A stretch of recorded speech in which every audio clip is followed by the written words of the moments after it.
tell y'all something. This right here, this is that cut and sew. This is that I got to be somewhere and I ain't got that kind of time.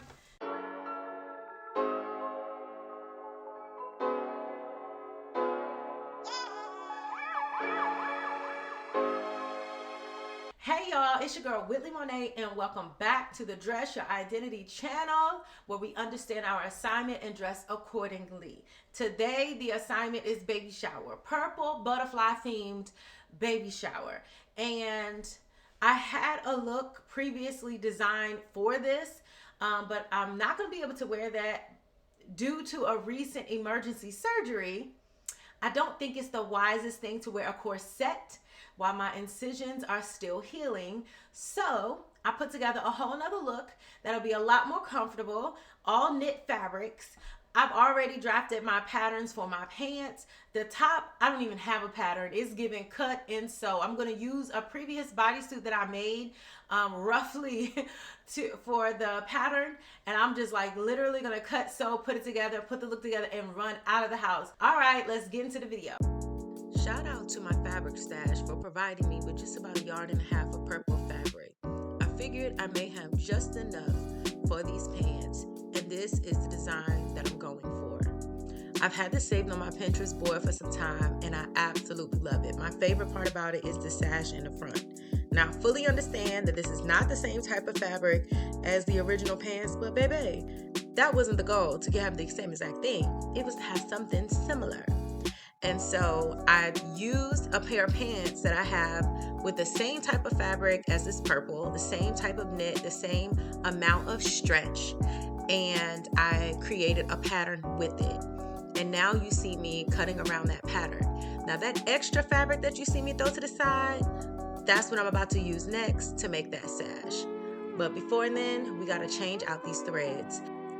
Now for our serger thread hack of the day, we're going to cut the original threads that was in there, but leave some like a tail left over, and then tie it to the new thread that we're threading in the machine for each one of the spools.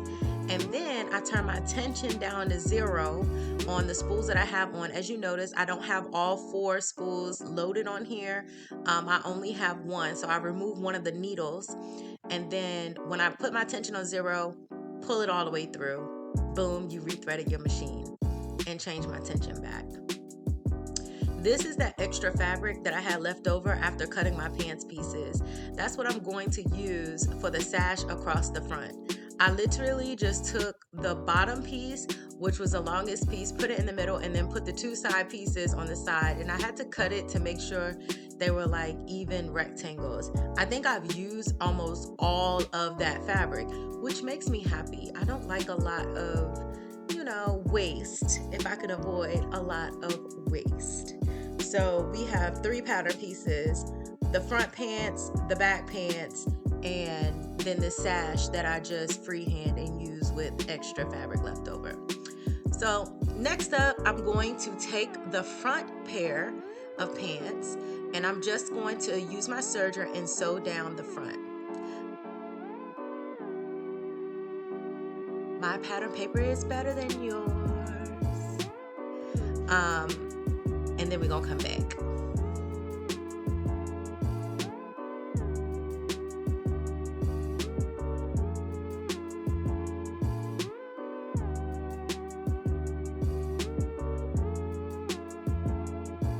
All right, we about to get real ghetto, but just stick with me. I'm pinning the front pair of pants that I just sewed down the middle seam, and I'm pinning it to my sweatshirt just to kind of get an idea of how it would fit on me, so I can see where to place the sash. I need to know how far down from the top. I think I left about 1.5 inches from the top because I do have to put in a waistband, and then I roughly kind of just pleated it and held it into place, and then put some pins to see how wide I want my sash on the side. And then eventually you'll see me pull it over to the other side and just kind of match it. And of course you're seeing one of my baby girls all in the camera, all in the video. Okay, got it figured out. At least got one side figured out so we can mirror the other side, so we're good to go. now you're gonna see me and my baby girl again. And I put a pin where I had where the gathers start on the side and where it ends at the bottom. And I'm just taking some chalk to mark that on both sides because I want them in the same place on both sides. As I place this sash on here, I'm being sure to tuck the surged edge at the top, at the top and the bottom. I'm tucking it under so that it's not exposed. And then I'm just pleating all the rest of it as much as I can pleat. I don't know how wide that sash piece is because, like I said, I just use scrap fabrics. If I had to guess, I would say it would probably be around about 10 to 15 inches wide. And the space from the top and the bottom where I'm pleating it is about 6 inches. And so I place pins into my pleats.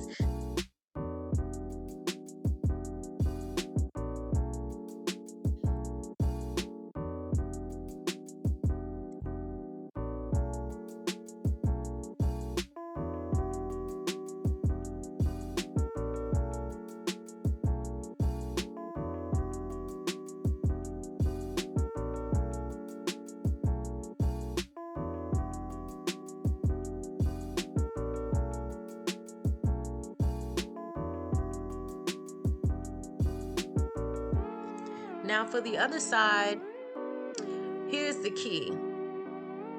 Because we're going to sew this side, we're going to top stitch it to the side seam.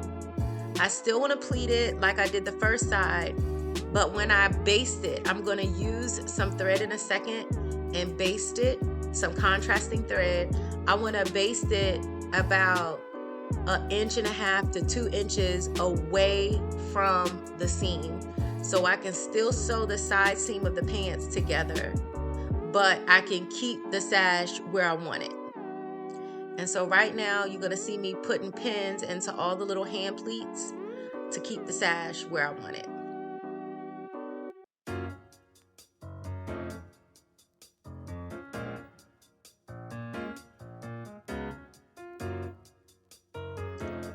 Here's the contrasting thread, and I'm gonna go ahead and baste the pleats down on both sides and take all the pins out of the garment.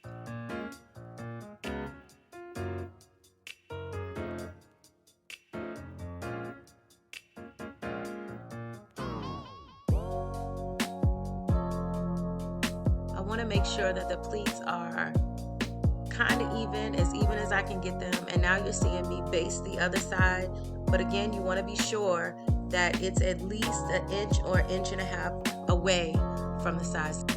Boom, there's your side seam.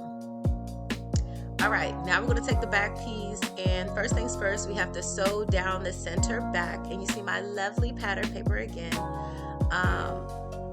And after we sew down the center back, we're going to sew down that side seam. So you see me pinning the side seam here.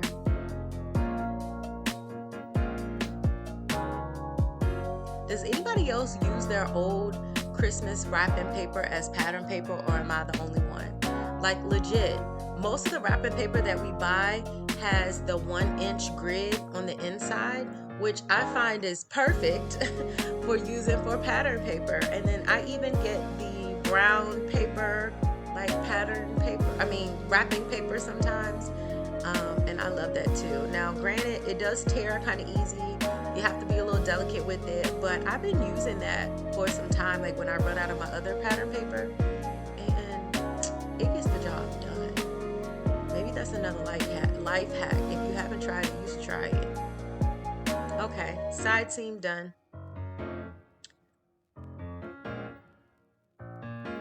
So now that I have that side seam done, I am establishing those pleats right smack dead in the seam, and I'm pinning them again. Because I already basted it, but it's like 1.5 inches away, it makes it easier for me to kind of maneuver the pleats where I want them, right on that side seam, and I'm placing pins in them. This time I'm going to keep the pins in while I sew, and we're going to sew a top stitch right on top of where those pins are, right down that side seam.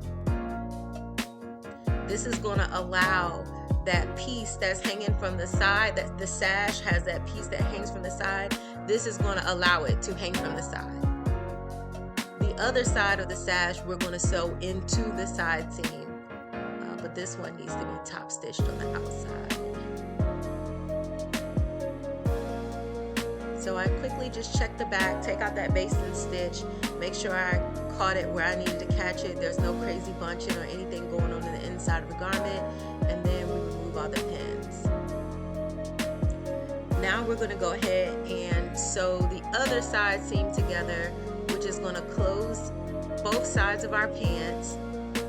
And while I'm at the serger sewing that side seam together, after I'm finished that, I'm going to go ahead and sew the middle seam of the pants as well.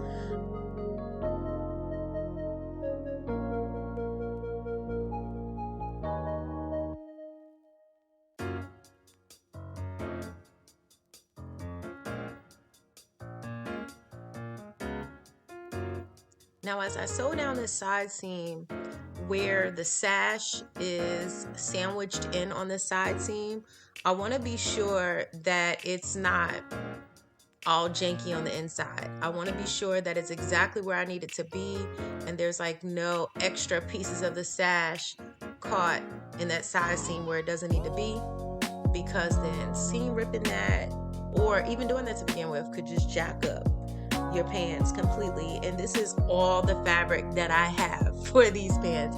I have no backup fabric, I have no spare, so we don't want to mess it up. Now since I'm already at the serger, I don't want to take the time to go back to my table, have to repin the middle seam. What I'm going to do is just pin the front and back seam together, and then start from the bottom of one leg and then sew all the way around to the other side and close in that middle seam of the pants.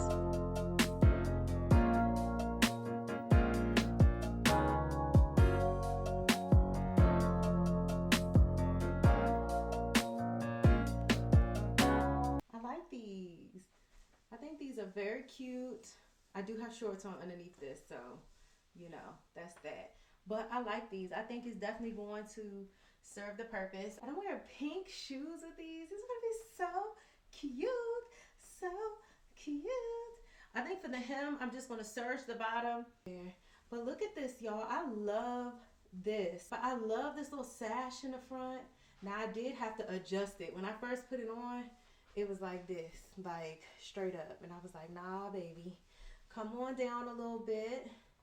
Adjust that. I think this is so cute for, you know, anybody that's like got a little fupa. You know what I'm saying?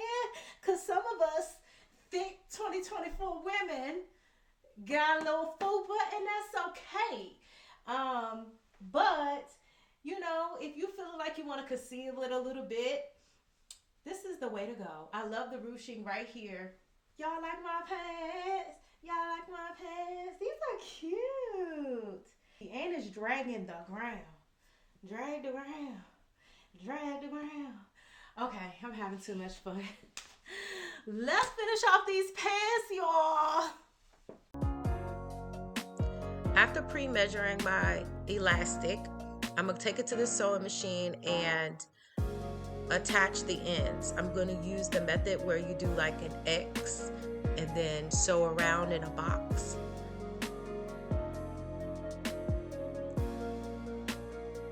Now, I really don't want there to be like a waistband with a visible elastic in it. So I'm gonna do this method that I made up. I don't know if it's a thing, but it's a thing for me.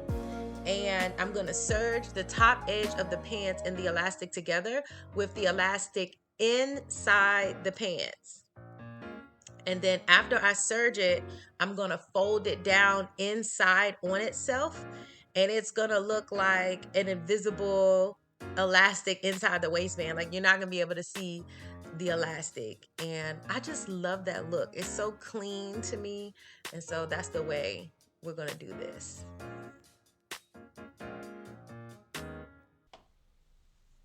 All right, so waistband in, And so now I'm just going to sew a tack right in the seam on the front, back, and side seams to keep the waistband where I want it.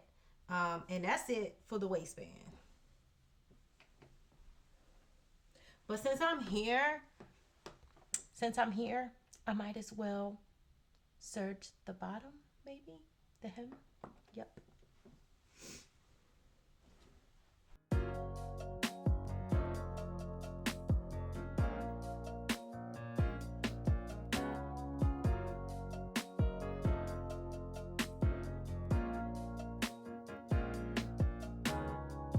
I have this lavender purple like knit lining, right?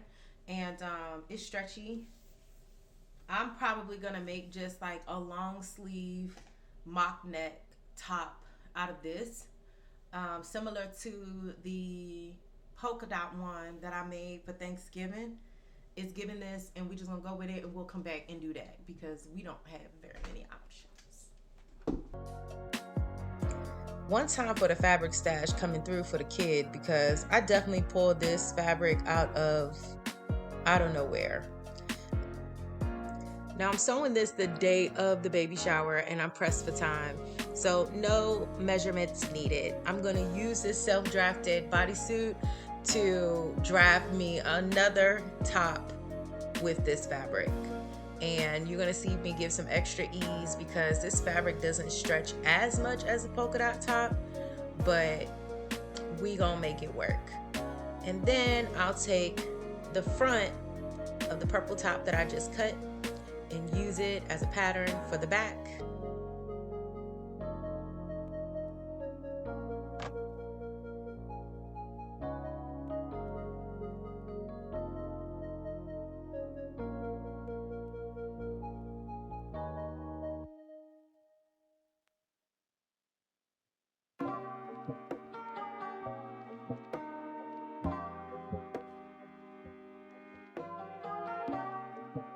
Now we need sleeves, and at this point I noticed that there's some like blue dye on this fabric. Not sure where it came from, but at this point it don't even matter.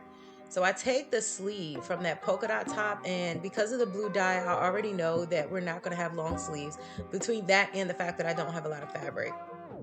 So I'm making a short sleeve, giving myself some extra, and then use that short sleeve and make another short sleeve. Let me tell y'all something. This right here, this is the real deal Holyfield. Do you understand what I'm telling you? This is that cut and sew. This is that I got to be somewhere and I ain't got that kind of time. This ain't for the faint of heart, baby, okay? This is a given project runway, make it work moment. And if you're gonna do this, you need to be mindful of everything. Your fabrics, the design of whatever it is that you're making, and all of that. I've been doing this for some time, and one thing I will say, that if you gonna cut and sew like this and you limited on fabric and you can't just be coming back, oh, I need to make the neck piece. I'll make that in a second. I got enough of that. Cut bigger, because when I put this together, if it's a little too big, that's fine, I can take it in. If it's too small, there's nothing I can do about it. And it's given, I mess around and put this on with them purple pants. If this top don't come out, that is my last resort option, is just to put this on with them purple pants, and we gonna go straight like that. But I'm praying that this works. I'm gonna go ahead and put these shoulder seams together and do the flat method on the sleeves to put the sleeves in. And then I'm gonna put the sleeves in, put the side seams in, and then I'm gonna go ahead and put the mock neck little piece around the top. Possibly, we'll see, because the neck line is a real, that part making me feel a little nervous. So we just gonna have to see when we put it on. But at least we'll have the rest of the top. And it's giving make it work. Ain't nobody gonna know.